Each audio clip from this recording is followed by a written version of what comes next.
Hi, Kirk Williamson with Cape Ann Photo Tours. Today I'm headed out to do some interesting OIS testing with the 16 to 80 and the 55 to 200. I really wanted to see what it would be like to shoot some video handheld with the OIS on. It's always been on my mind. I haven't been able to really test it. I think I did it once, but I did it with a tripod. And of course, it's not on when you do it with a tripod. So I've done a little bit of hand holding with the 55 to 200 with the OIS on, and it works really well. So I figured I'd go over to Gloucester today and shoot some fishing boats and a few other things, and maybe some close-up stuff with the 16 to 80 with the OIS on, and see how it works. So off we go. So here we are over the State Fish Pier. Got my 16 to 80 on here, and I've got a variable ND filter, and I'm going to shoot some shots of these lobster boats here in video and in still, and see how the OIS works.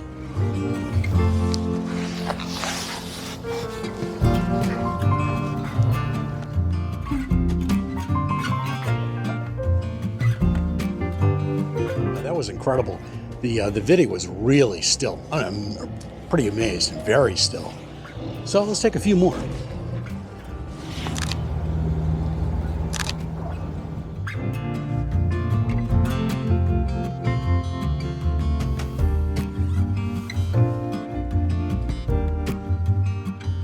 As I pulled back to a shorter focal length of about 80 millimeters, it got even more still. Pretty amazing so far. I'm amazed at how well the image stabilization works with this camera. I should say with this lens. The wind is blowing pretty good here, as you might hear, and everything is pretty steady. Pretty steady. I'm surprised.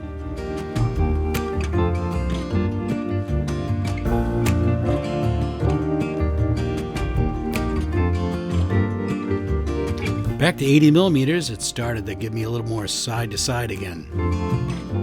So I switched over to the 55 to 200, and it started to get a little bit more side to side and up and down, but still not really very jittery at all.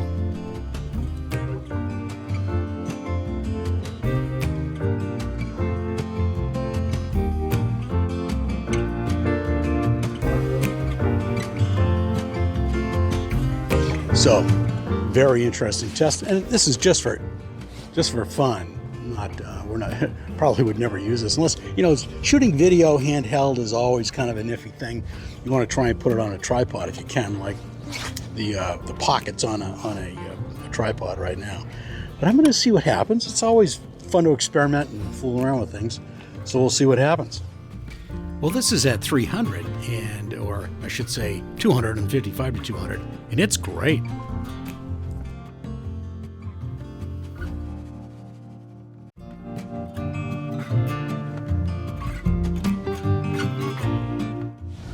So now I'm going to try some shots with the OIS on, but up really close, and see how it works. Just still, it's no video. See what happens. I'm shooting at f14 or f16 to try and get a lot of depth of field. And we're at a 13th of a second here. A 20th of a second. Let's see how that works.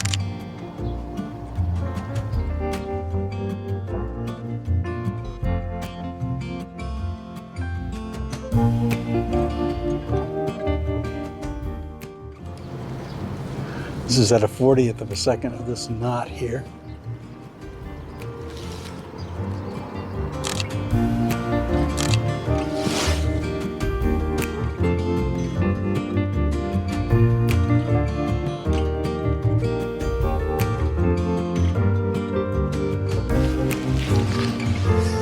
I'm going to shoot some pictures of the snow in here. It's kind of interesting.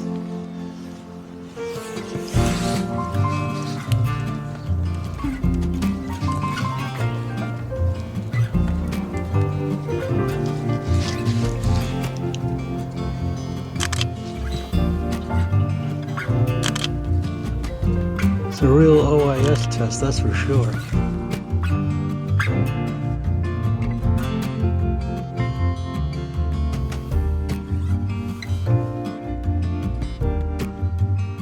Then I throw this shot in here of my dog Kodak, and it's taken at a 1/5 of a second at f11, and it's really pretty sharp. Well, that's it for this week's video. We tested out the OIS on the 16-80 and the 55-200, and I think we got some great results. Not perfect, but great. There was still a little bit of wobble on the sides, but other than that, not a lot of jittery motion going on. So I think it worked quite well in video. In stills, you probably should make sure your shutter speed is high when you get at the long range of the focal lengths. So that being said, thanks for watching, and if you really enjoyed this video, why don't you give me a like and a thumbs up and all that, and maybe even subscribe to this channel and hit the notification bell. That would be great. Also, check out capeandphototours.com. We've got some great workshops going on in the spring and in the fall. I think you'll really enjoy them. So go to capeandphototours.com and take a look and see what we got going on over here in the US on the East Coast. And that's it for this week. We'll catch you next time.